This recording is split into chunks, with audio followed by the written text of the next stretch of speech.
So it's really unfortunate what happened in New Zealand and all those innocent people getting killed in that mosque. But what we all need to realize is that this is just part and parcel of living in a big city.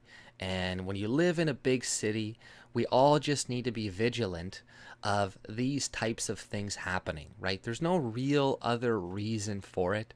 It's just because you live in a location with a lot of other people around. That's it. Has no other reason for it. So anybody who's going to try to blame conservatives and white people in general and white supremacists and white identitarians, etc. They're just creating hate and division, and these people need to be censored, right? And the only reason that this guy went and killed all those people is because they're not putting enough white people in movies. They're not represented enough in this. We're racist towards them. We're bigoted towards them. So of course they're going to do this, right? Of course they're going to go out and do all this crap.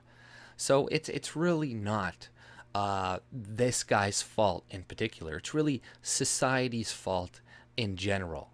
And we shouldn't even talk about this guy's ideology whatsoever, what he believed, because it really has no basis in anything. It has it has nothing to do with what we're talking about.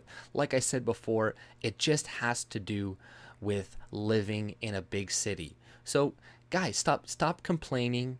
Put up a flag for a day or two of New Zealand, say how sorry you are and how sad it is, and let's move on, like we've done with all the other terrorist attacks that were committed by Islamic terrorists. It's like, if we can get past that and we can be stronger as cities and communities and as a society after attacks like that, where like multiple people get killed in Ariana Grande concerts, etc., right?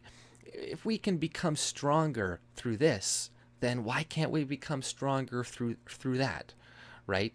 And there's no need to put more security around mosques and stuff and ensuring their protection, because like I said, it's just if they go and they move into the country and live there, they'll be completely safe. They'll be completely fine.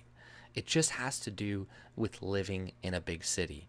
So yeah, I don't know what all these people are talking about now, and they're like, oh, it's this reason, oh, it's because of Trump, it's because of Faith Goldie, it's all the rhetoric coming from these right wingers and stuff. It's like, no, it's just because you're living in a big city, right? So I don't know what's so hard for people to understand.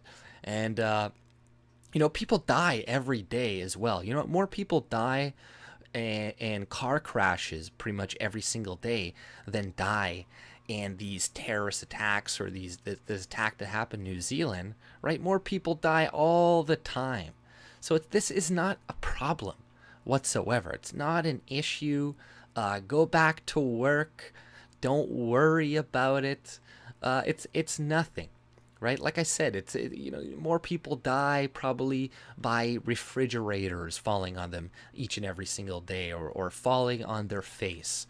So yeah, you just stop making this an issue and trying to divide people, right? Because it's just, if you move out of the big city, you'll be totally fine.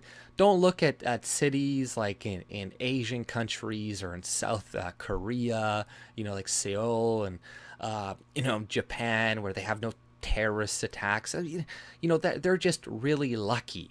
These places that are very homogenous, that don't have a lot of different cultures and diversity, the reason they don't have terrorist attacks just because it's just pure luck, and it's just a matter of time before something happens there.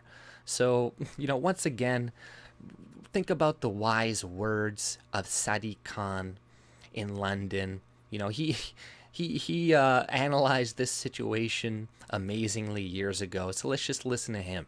It's just part and parcel of living in a big city.